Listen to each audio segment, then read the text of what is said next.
There's certainly a sense that Fergie liked to have fun, she liked to sort of play jokes, but actually it began to wear rather thin. She's like a sort of steamroller that just keeps going. And her other half, Prince Andrew, the Queen's second son, and by all accounts her favourite. He was the pin-up boy, if you like, of the royal family. He was the one who got the looks, and he was a good-looking young man. Together, they make up the most controversial couple in the royal family. High-profile problems have plagued them. I can't think of a worse thing than coming down to breakfast and find photographs of having your toes sucked seen by your family. Prince Philip was apoplectic and swore that she must never step across the threshold of Balmoral again. They've reeled from one disaster to the next. They're in a bubble. They've both had so much controversy. It's them against the world. So why has it gone so wrong for the royal couple? Is it about craving attention? At last, I have the turn to talk. All these men around here. Or are they just out of touch? Well, I have to ask the question, what is a reasonable lifestyle? One of Andrew's biggest failings is his singular lack of judgment, and that's bound up in a sort of in a sense of entitlement and arrogance that he's always had, frankly. Tonight, this is the incredible story of how together Andrew and Fergie have lurched from one scandal to another. This case with Epstein is so serious. This is so much more serious than Randy Andy, Air Miles Andy. And how throughout it all, they've managed to maintain the closest bond. In a way, she's his wife in everything but name. We go behind the scenes to reveal just why they've made so many mistakes. Andy and Fergie go in a little bit head first, and where you or I might think, that's not a good idea, it just doesn't occur to them. In 1986, Britain enjoyed a royal romance. 26-year-old commoner Sarah Ferguson got engaged to Prince Andrew. The polished performance followed hard on the heels of the appearance of a palace official, with the universally expected announcement of their engagement mid-morning. It generated intense excitement. Are you jealous of Sarah Ferguson? Yes! Very! Yes! She's absolutely gorgeous. I only wish I was 60 years younger and didn't stand a chance. Inside, the royal couple was showing off the ring. Could I ask you then, Miss Ferguson, do you remember what he said? Absolutely. But I'm not telling you. What went awry with that dashing young couple? And what led to the downfall of the Duke and Duchess?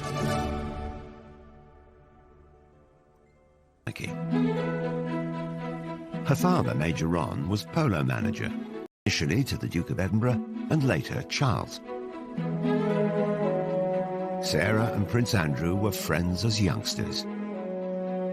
Young Sarah was on the fringes of the royal family, and as children she first came into contact with Prince Andrew. This idyllic childhood was ruptured by the breakup of her parents' marriage. Her mother, Susan, a former society beauty, caused a stir when she ran off to Argentina with a dashing polo player. Fergie and her sister Jane stayed with their father. The last big conversation she had with her mother before she went was her mother didn't like her hair. This is a girl of 12, and she really thought for many years her mother had left because her hair wasn't right. If you think your mother doesn't love you, I think you're always panicked by self-doubt. Sarah's father was terrific, but obviously he wasn't a housewife, and he wasn't great at cooking. He did master scrambled eggs, and they would just eat eggs out of a saucepan because he thought, well, what's the point of, dirtying all the plates? After her emotionally difficult teenage years, Fergie moved to London and shared with friends. Will there be an announcement this week? Her flatmate adored her. Sarah Ferguson's flatmate, Caroline Beckworth-Smith, is on holiday in Barbados. Just great fun, really, and interested in lots of things. Fergie threw herself into London life. She went on to have serious relationships. She wasn't the sort of unspoiled young woman that Diana was expected to be as mother of the future king. As Ron Ferguson famously said, of course she's got a past. She's 25, 26 years old. If she hadn't got a past, then there would be some serious questions to ask about. Dated a stockbroker then lived with a millionaire called Paddy McNally. She enjoyed the jet-set lifestyle in his chalet in Switzerland. She and McNally, who was a widower with 2 young sons, fell in love, and they had a fairly lengthy romance. But McNally was much older, almost 20 years older than Sarah. He was very rich. Fergie likes very rich men and was living a good lifestyle. But I don't believe for a moment there was any question of McNally proposing to Fergie. The romance and lifestyle came to an end. But in 1985, she found her prince. Although Fergie and Andrew had crossed paths in childhood, they'd had very different upbringings. Well, Andrew has a unique place in royals of Queen Victoria's reign. She and Andrew had a very close relationship. He's constantly described as the Queen's favourite son. They are extremely close, and in a way closer than Charles and Anne ever were. He was spoilt, and Andrew was pretty assured of himself. He knew what he wanted, and he made sure that he got it. He had the looks, he had the physique, and you either liked him or you didn't like him. I think a lot of people didn't like him. If some of his fellow pupils didn't like him, the same couldn't be said of women. Prince Andrew had already been christened with a number of nicknames regarding his life. Randy Andy is the best known. The prince has a practiced eye for the ladies, and his romantic adventures have been well publicised. The gossip columns make no mention of a serious romance at the moment, possibly because the list of temporary romances is so long. Andrew had served as a Navy helicopter pilot during the Falklands War, then later moved to HMS Brazen. His helicopter is a Lynx, which he's nicknamed the Hussy, as in the Brazen Hussy. He was one of the country's most eligible bachelors. Here was our hero wartime prince who came back from the Falklands, dashing and handsome with a rose clenched between his teeth. He was incredibly good-looking in his youth, and he was very popular with women, and he had an eye for women. The organisers of the sports display hadn't forgotten the prince's reputation with the girls. 12 of the most shapely danced before him, and the prince's face said the rest. Prince Andrew had had a rather checkered love life. He'd been in a relationship for a long time with Koo Stark, the American actress. Koo was an absolutely beautiful young woman, very much in love with Andrew, but she wasn't going to fit the bill for a royal bride. Although there had been rumours of marriage, the couple split. He was 26, he was at an age where the Queen really wanted to see him start thinking about settling down, and Sarah came into his life at just the right time. In 1985, Fergie appeared on the dashing prince's horizon, and the matchmaker was none other than Princess Diana. Diana and Fergie had met when they were younger, and Diana actually wanted Fergie to be her lady-in-waiting, but she was turned down, as she said, by the men in grey. So Diana thought, OK, I will get my own back. Ascot was coming around. Diana suggested that Fergie join the royal party, and Andrew met her, and they clicked right away. It was a fast match, a pretty quick romance. It was clear they would not be a traditional royal couple. Oh, you missed it. Sarah and Andrew fed each other what the Queen and other members of the royal family made of it, but it was something that they plainly both remembered because it was brought up in their engagement interview some nine months later. We were made to sit next door to each other at lunch at Ascot. Yes, and you made me eat chocolate profiteroles, which I didn't want to eat at all. I then didn't have him, so I got hit. Then Very it started hard. from there. I think that's probably where it... I was meant to be on a diet. They were both keen to set the date for a royal wedding. I would very much like it to be in the summer. And so would Sarah. Sarah more so. Because I think that... Get on with it. Get on with it and get it out of the way.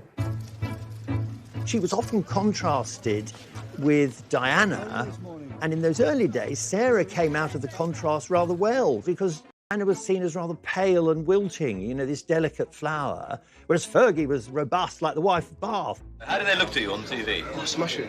Really relaxed. I think they're really well. I hope it goes as well as they did for Di and Charles. Sarah Ferguson was going to be a Navy wife, and as she was from a military family background, it seemed a perfect match. The Queen approved of her favourite son's choice of bride. Westminster Abbey will focus attention tomorrow and where today the more intrepid spectators have already staked out their patches to get a good view. On a hot July day in 1986, the country celebrated.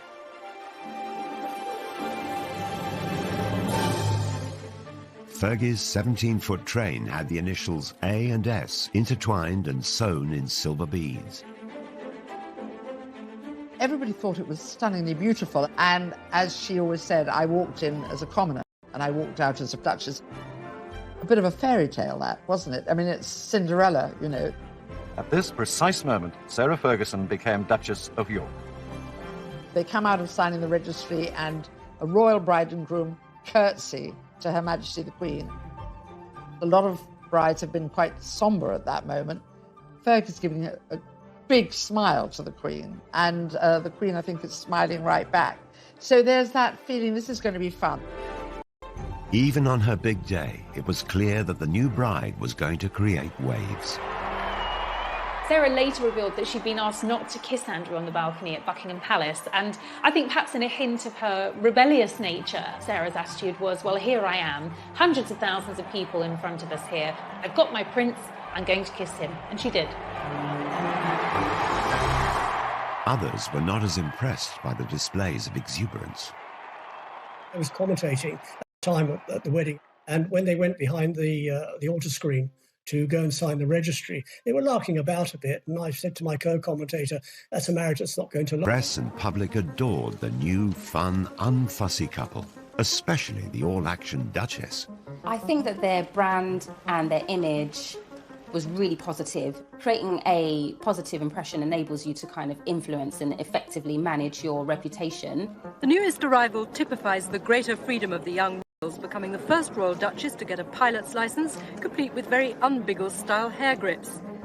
I was absolutely in love with Sarah Ferguson as a wee girl. I thought she was just so refreshing.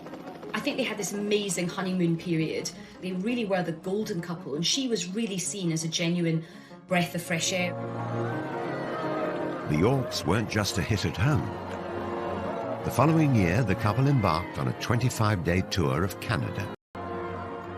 Their tour of Canada went extremely well. There were tens of thousands of people pouring out wherever they went. They wanted to see the new bride, they wanted to see the new bridegroom. It was a terrific tour, that tour to Canada, 1987. I was on it, actually, and it was a great privilege to be there. They were hugely popular. They were enthusiastic. I think that's what the public reacted to. They weren't there just to cut the ribbons at the opening of things and say, how nice to meet you and have you come far, but actually engage with people. I could not go through a whole tour, letting my darling husband of a year and a day do all the public speaking. So we agreed, for once, that I should have the last word tonight. The Yorks were like no other royal couple before, more relaxed and far less serious. You make us feel so at home here. And I'm just a little bit sad that number 99 of the Edmonton Oil isn't here to meet me tonight. But the fun times did not last long. Stormy waters soon appeared for the Navy wife and the handsome prince. She was a very passionate woman, and, you know, within months, weeks of marrying, she found her husband was away all the time. And Fergie's desire for attention started to grate with the public. All that her natural charm that had been celebrated initially began suddenly to be seen as rather unsophisticated and inappropriate.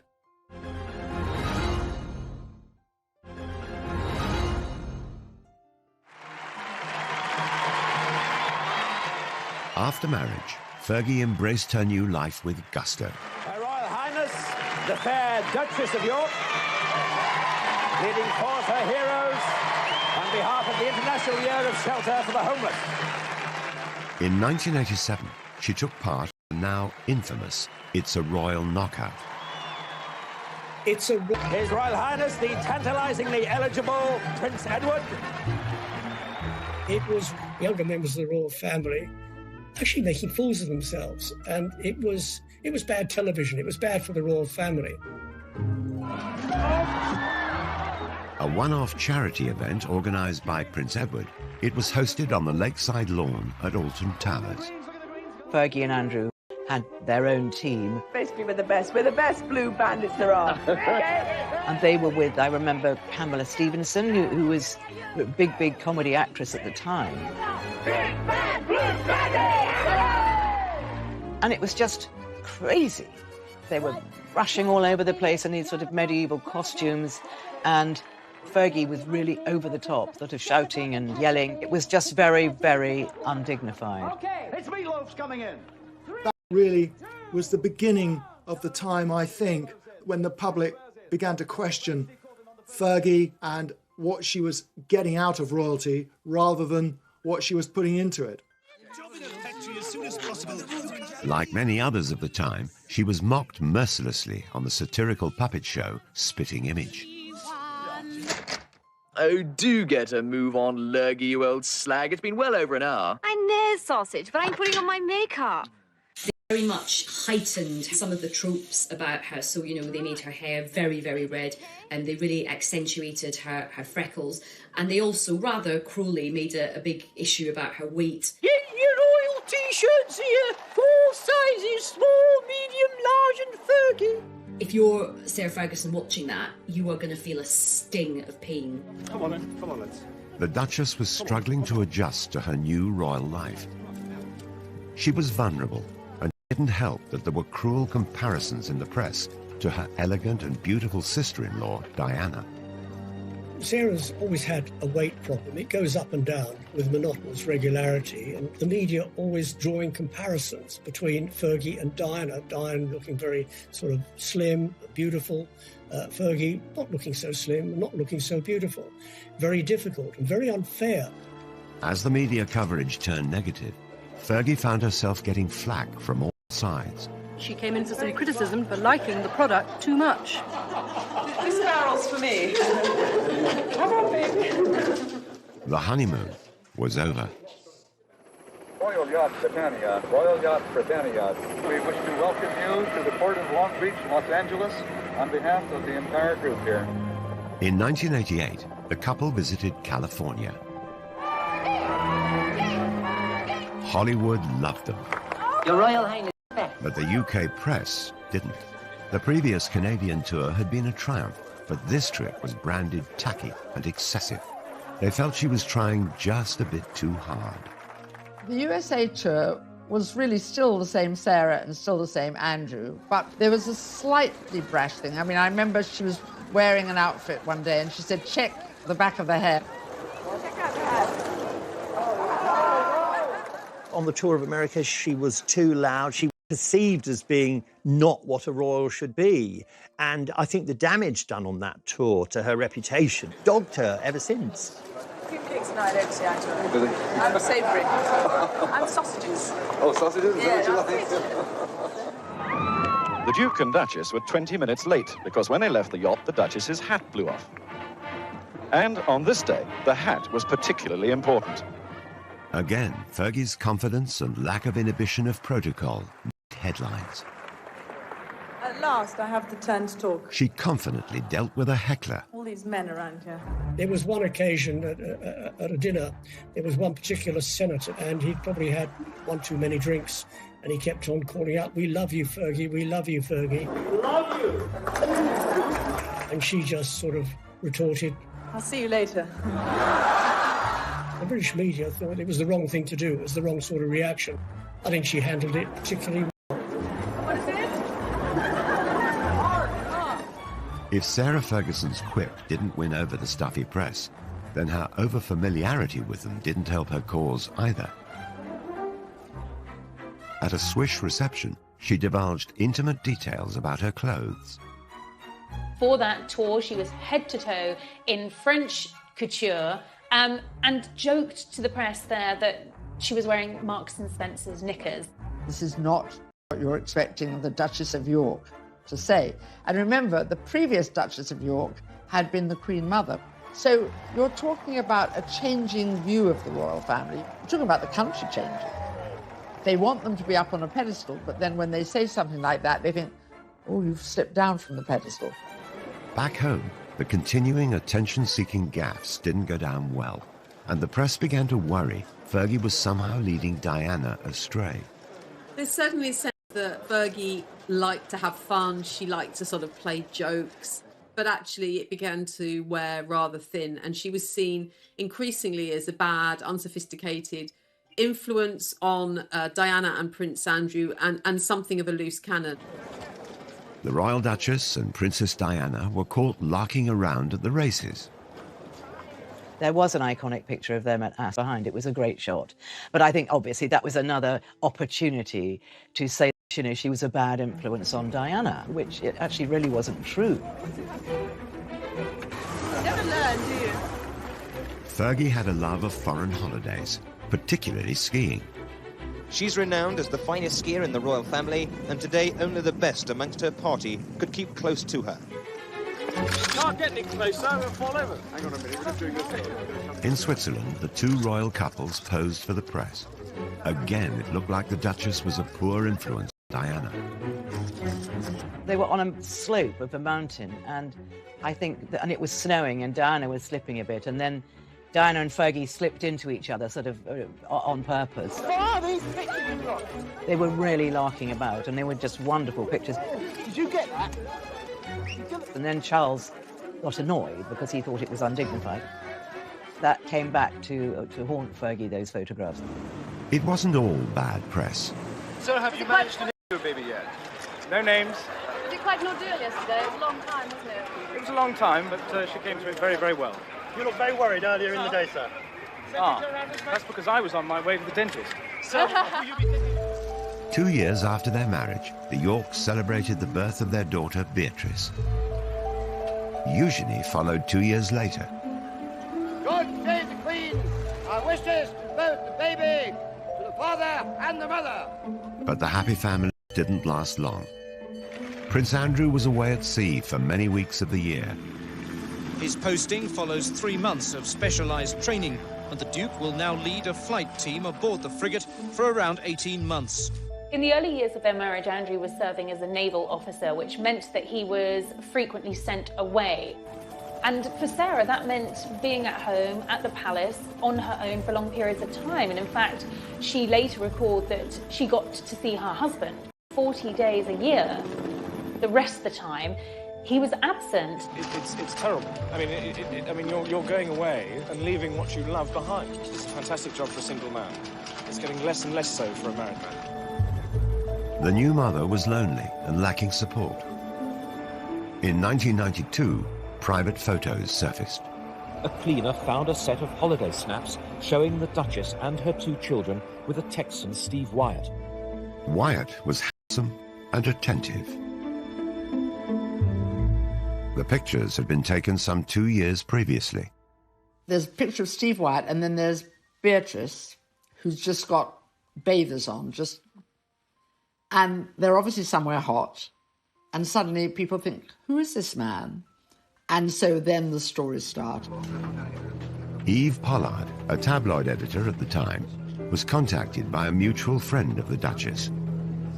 A very old friend of ours rang us up. He said, I wonder if you could come and give a friend of mine a bit of advice.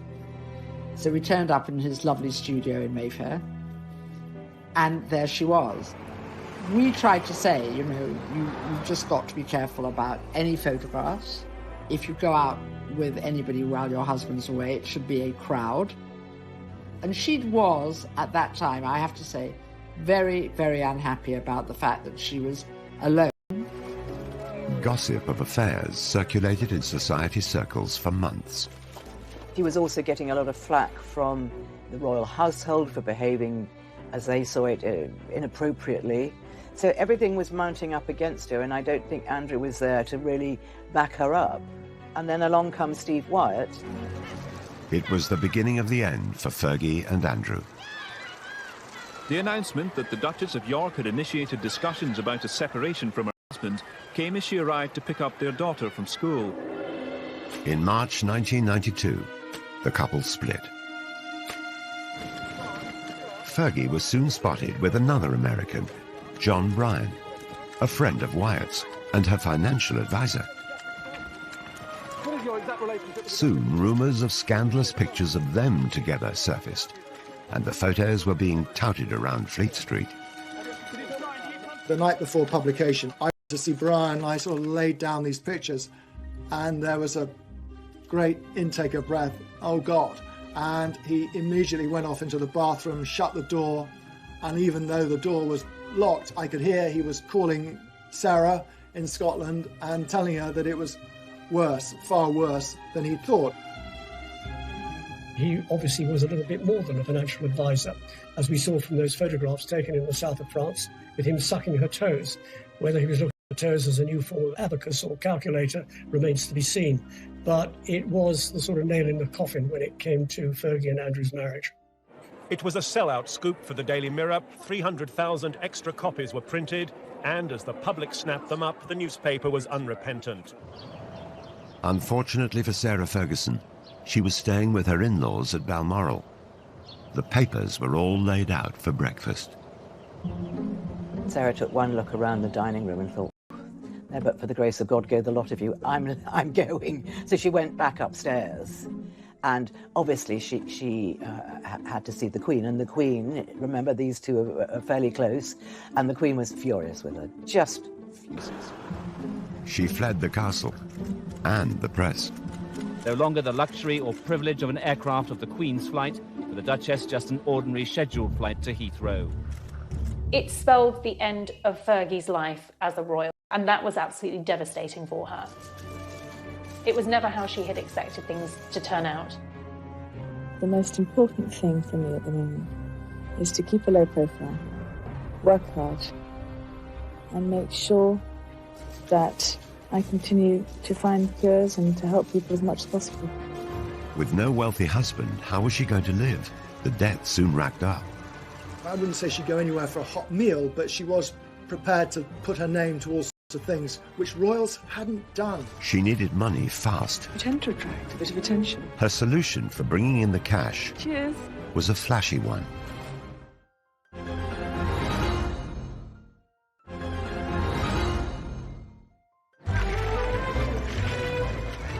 The Duke and Duchess of York announced their divorce in May 1996.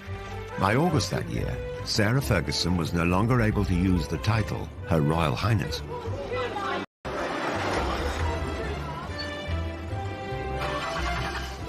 She found it awkward to adjust to a modest lifestyle. Living beyond her means quickly got her into financial difficulty. You know, she's cast out of the royal family. She doesn't just divorce Andrew, she divorces the whole of the royal family. I remember Diana saying to me that, you know, Fergie didn't get that much. You know, she really didn't. And that's why she had to work so hard. And she had to keep coming up with new ideas. In typical fashion, she made light of the negative press. It really bugs me that every day I have to read that I'm a millionaire 3 times over. God, I tell you. When her marriage broke down, her overdraft was said to have been £200,000, allegedly paid off under a separation settlement, which also involved Prince Andrew taking financial responsibility for their children, Beatrice and Eugenie. The news reports varied. At first, she said the royals gave her no financial support at all. Then she admitted to receiving £15,000 a year. It was then reported that the divorce settlement from Prince Andrew was worth several £1 million. Later, it seemed to emerge that actually she had a settlement around sort of £3 million. So I think it's likely that the divorce settlement was much more favourable than perhaps Fergie initially suggested. We've never known the full details, but we think she was meant to get money to buy a home, but I think probably she was so much in debt by then, she just used the money to pay off her debt. That's what I understand. Sarah Ferguson's debts stood at around £1 million. Just over a year later, her debts were reported to be in the region of £4 million. She had no concept of money coming in as opposed to money going out. About £300,000 went on her staff costs. £150,000 she would spend in a year on gift. She travelled a lot. Those were expensive costs. The simple fact was that she spent more than she had, and she rapidly got into serious debt. I think that's the story of her life, really. She just is a very free spender and very, very generous. But if you're like that, you know, you do get into financial trouble unless you're earning millions all the time. Sarah did have money problems. That was well advertised everywhere, and she wasn't ashamed of that. You know, got up out of bed and thought, right, I've got to make some money here. Fergie tried to earn a living. She knew she had cachet as a former royal. She also knew the best place to sell herself. She attempted to rebrand herself in the United States. I'm so unconventional that instead of serving tea, I serve ocean spray granule juice drink. She made this series of cranberry juice commercials for American TV and is said to have pocketed $500,000. It has a distinctive taste that gives you a real zing. No wonder you Americans threw that tea into the harbour.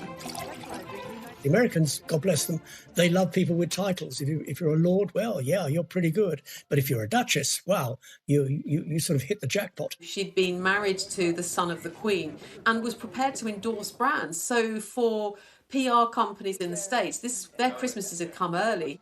They saw her as this really feisty pioneer woman. You know, she was really brave to carry on and go and make her own money. They loved that. Sarah Ferguson also teamed up with Weight Watchers, which was publicised through another set of glamorous TV commercials. It's the hardest thing in the world, staying on a diet. Introducing. While no one knows what Fergie earned, during their 11-year association, she lost 50 pounds in weight. I think it probably connected with a lot of women because when you're a princess or a commoner, we know how painful it is when people make cruel jibes about our appearance. Fergie also signed endorsement deals with cosmetic companies and makers of fine tableware. She was a spokesperson for Waterford, you know, china and ceramics. She was a spokesperson for Avon makeup. Brands wanted access to Sarah's royal connections and the kudos that would bring to their brands. So she was hot ticket. She was really in demand. Fergie was a success in America. She was a duchess in debt, but tomorrow Sarah Ferguson will announce she's close to paying off her overdraft with Coutts Bank, around £4 million of it. Then, in 1998, Fergie landed a plum guest role in one of America's most successful sitcoms, Friends. The fourth season finale of the worldwide TV show was watched by 20 million viewers in America and nearly 7 million in the UK.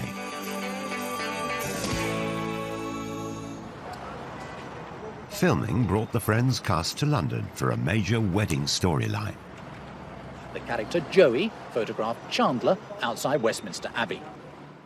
Then who should turn up among the stars but the Duchess of York? They may call it a bit part in the business, but she could have been paid as much as £900 for an hour's performance. Jay says you don't really like his hat, but I think it's kind of dashing.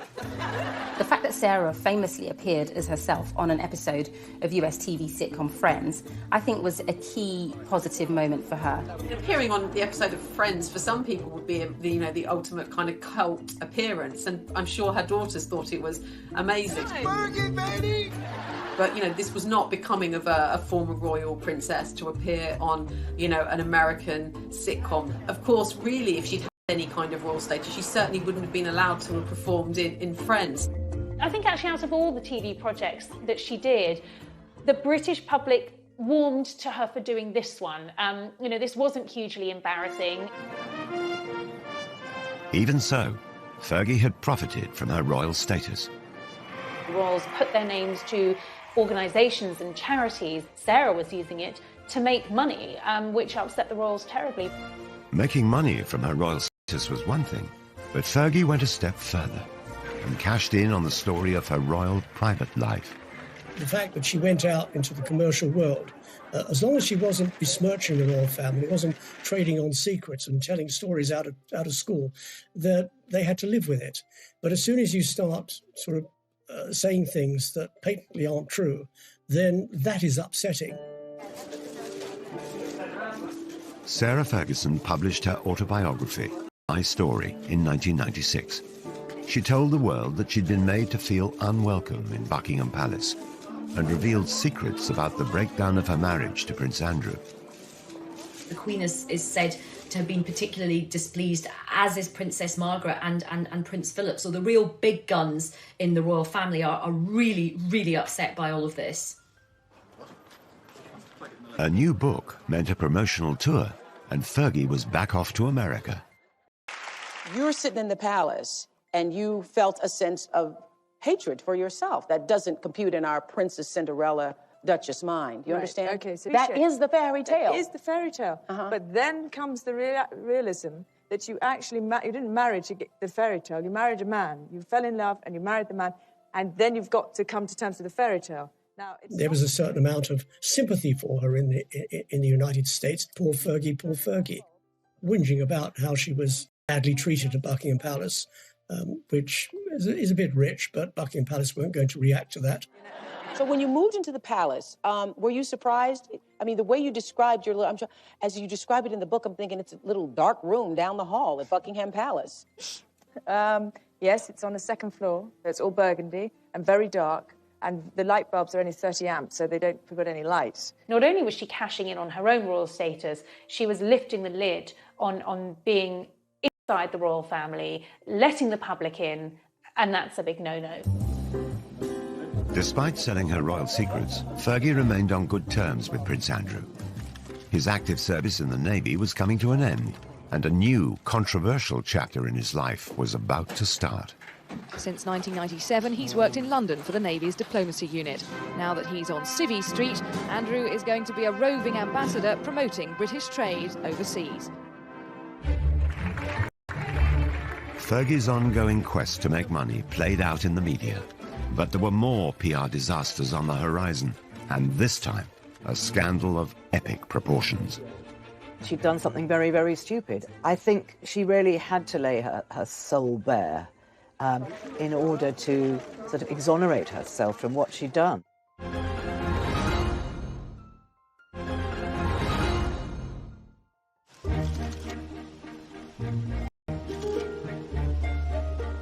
Though Prince Andrew and Sarah Ferguson were no longer married, they maintained a close friendship after their divorce.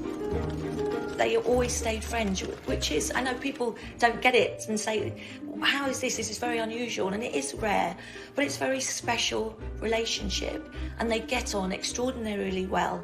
They have the same sense of humour. In 2008, Fergie moved in to share Andrew's home, the Royal Lodge in Windsor. Their friendship has intrigued royal watchers. They're the couple who, you know, they might not have the label of being husband and wife, but they're definitely kind of soulmates, I think. Soulmates, whose friendship brought its own problems. The next disaster to hit would rock not only Andrew and Fergie, but the whole royal family. He kept saying he wanted to meet Prince Andrew, and he would pay her $500,000 if she could fix that. Posing as an Arab businessman, Mahmoud had played out hundreds of undercover stings on high-profile personalities since the early 90s.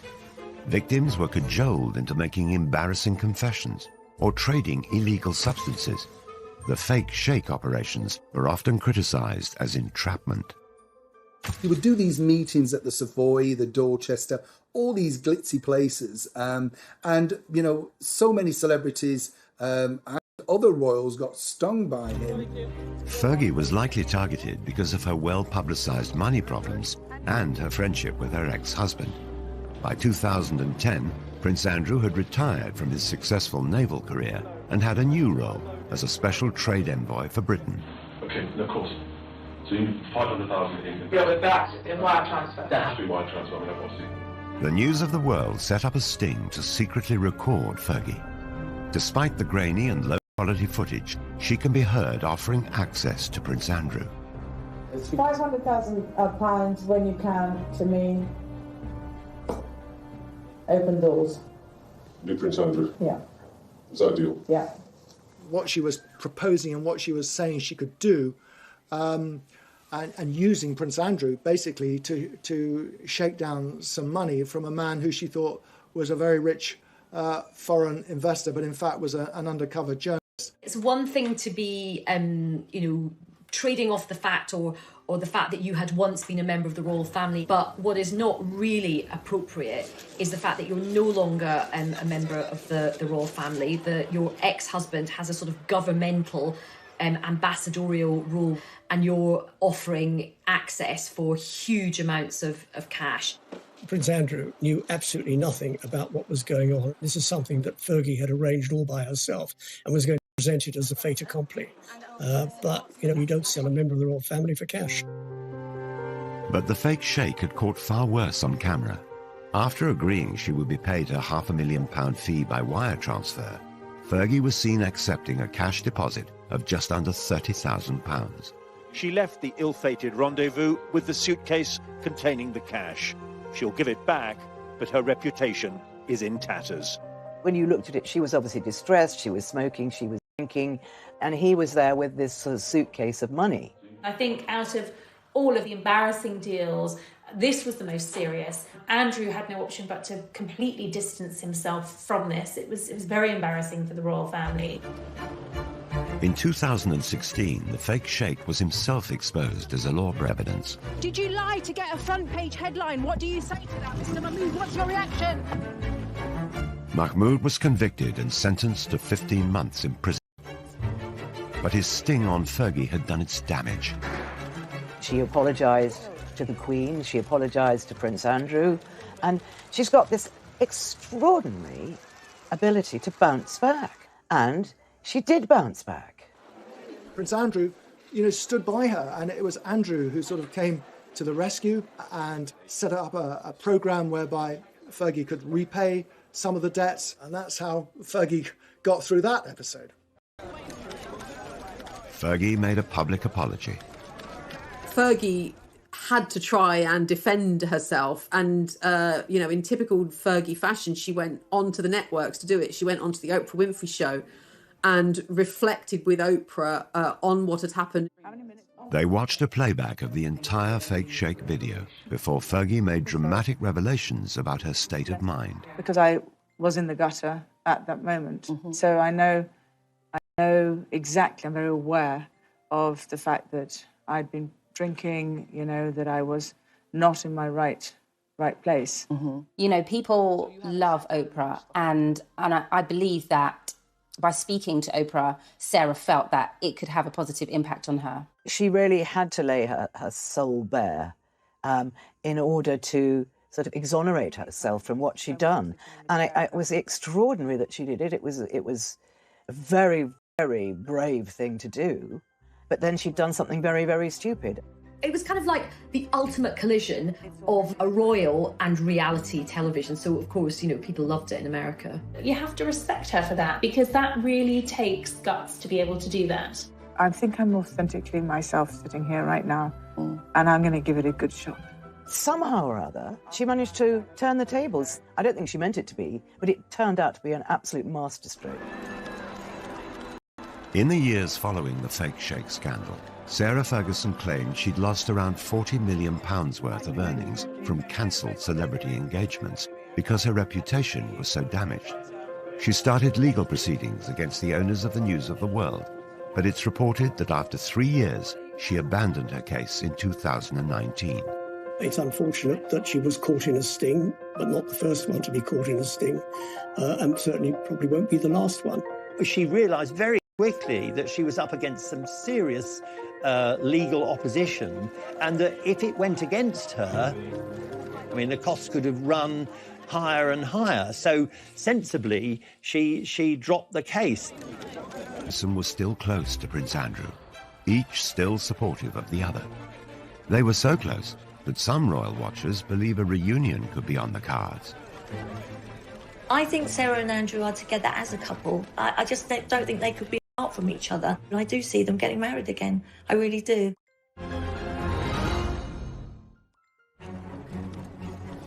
Disaster after disaster. But remarkably, Andrew and Fergie remained close. It has to be the most extraordinary relationship that there's ever been of a member of the royal family. Andrew and Sarah married in 1986, split up in 1992, were divorced in 1996, and yet have remained together happily ever after. Sarah refers to Andrew as her bestest friend, a knight in shining armour. Andrew and I speak every day, and it's very important that we do keep that huge friendship.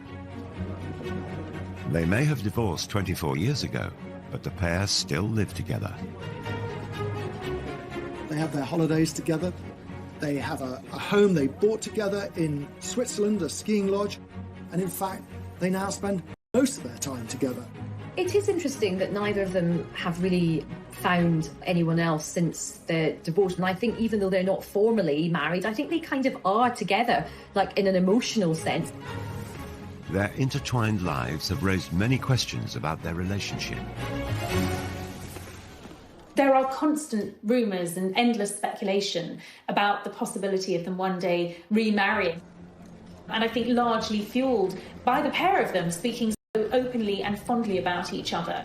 No, we're not married, and, you know, we're very happy with the way things are. Nothing going on there. Carl? I don't know. No, I mean, as people have if. needs. Really? I think Sarah and Andrew are together as a couple. And I do see them getting married again. I really do. But Fergie has repeatedly embarrassed the royal family. So could she ever be accepted back? Fergie did upset a lot of people. I mean, chiefly among them, I would say, Prince Philip. You know, nothing would ever happen while the Duke of Edinburgh is still alive. Such is the grudge that he still bears against Sarah. Fergie may never be able to win over her former father-in-law, but it does appear that the Queen is slowly welcoming Fergie back into the royal fold. Queen still has a soft spot for Fergie, and very occasionally Fergie's invited up to Balmoral. After the Duchess was excluded from William and Kate's wedding, a sign of acceptance was the invitation to Harry and Meghan's. She was ousted for a long time, and I think she found that very sad. Regardless of their marital status, the Yorks continue to present themselves as a family unit. The Prince, Fergie, and the two princesses, and all four attract ridicule. How do I look? Like a puppet of the bourgeois oppressors? Perfect. See you later. I mean, Beatrice's hat, which was unusual, was compared from everything from a loo seat to a pretzel. Just like her mother, Beatrice shrugged off the ridicule and put the hat up for auction, raising £81,000 for charity. It's also been noted that the princesses have inherited their parents' love of the high life. Beatrice and usually seem to spend an awful lot of time travelling at someone else's expense. Usually it often involves private planes or luxury boats. But they do both now have full-time jobs. Beatrice is a vice president for a software company in the States and usually has a senior position at an art gallery in Mayfair. They want to work. They don't want to be accused of being lazy or leeching off the taxpayer. Fergie and her daughters sought the attention. Prince Andrew, on the other hand, had grown up to simply expect it. He was a prince and wanted to be treated like one. On leaving the Navy in 2001, Prince Andrew took on a new role. He was given a pretty plum role. He was made a special representative for trade and investment, which essentially saw him travelling around the world representing Britain. At the beginning, it was all going very, very well. And people were quite interested all over the world, meeting the Queen's son. Where he fell down is that at the end of the day, when work was over, he went off to play. But you don't play at the taxpayer's expense. It was noted that his trips abroad, supposedly on government business, seemed to go via ski slopes, top golf courses, and other exotic locations. He wasn't called Air Miles Andy for nothing. You know, this is the man who saw fit to take a helicopter ride from Windsor to Kent to play golf at a cost of £5,000 to the taxpayers. The Duke's travel expenses were £4 million during his decade in the role, and his security costs another £10 million. What is an extravagant lifestyle? Travelling by private jet, using helicopters when you could take a train. But it is again, it is the maximisation of my time for the best value for money, and that's the way that... Terrible publicity for the Yorks. Once again, they appeared to shame the royal family. He can't sort of, like his wife, he can't step outside himself and say, how does this look? It did seem to become a little convoluted between what was for Britain and what was for Andrew. Prince Andrew was plagued with controversy. 2007, the Duke and Duchess of York's marital home, Sunninghill Park, was sold. It had been a gift from the Queen, and the unusual circumstances surrounding the sale prompted further criticism about Andrew's business dealings. When their marriage broke down and it came to selling the house, it took a long, long time, and Andrew was desperate to sell it because he needed the money. I think it had been on the market for several years. Quite remarkably, he managed to sell it to a Kazakh billionaire who not only bought it, but bought it for £3 million over the asking price. The buyer was the son-in-law of the former Kazakh president. He paid £15 million for the property, despite then apparently leaving it empty for 8 years. Not a brick of it remains to this day. It was bulldozed to the ground. It was later reported that Andrew had tried to help the Kazakh oligarch become a client of Coutts, the bank used by the royal family. And the controversy kept on coming. It appeared that the prince simply didn't care what people thought. From his meetings with Colonel Gaddafi's son to holidays with a convicted Libyan gun smuggler.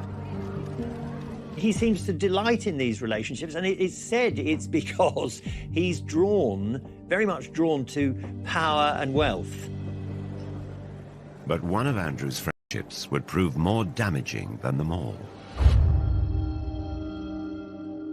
I mean, this is so much more serious than Randy Andy, Air Miles Andy. This is a criminal case.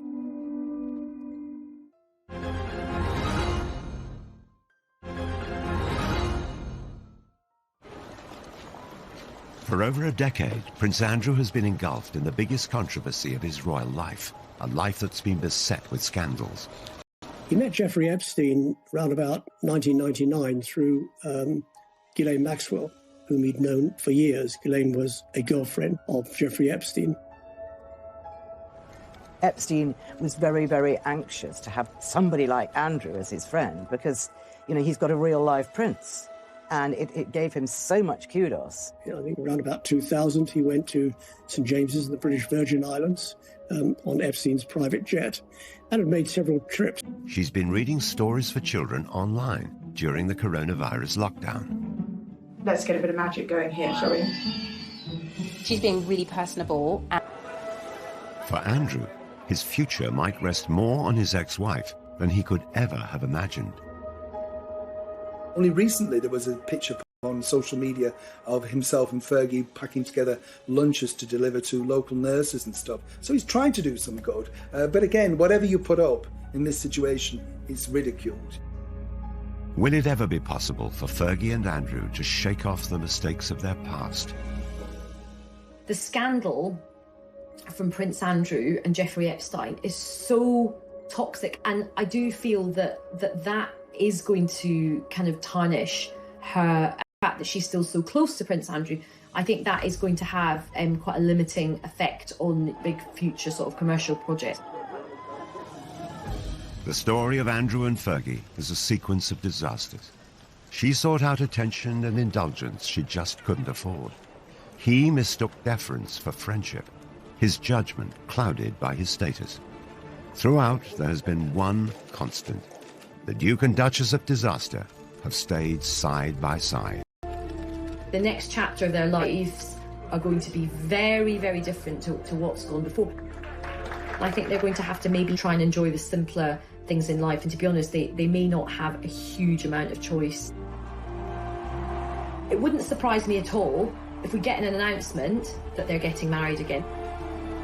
Nothing really would surprise me with Fergie and Andrew.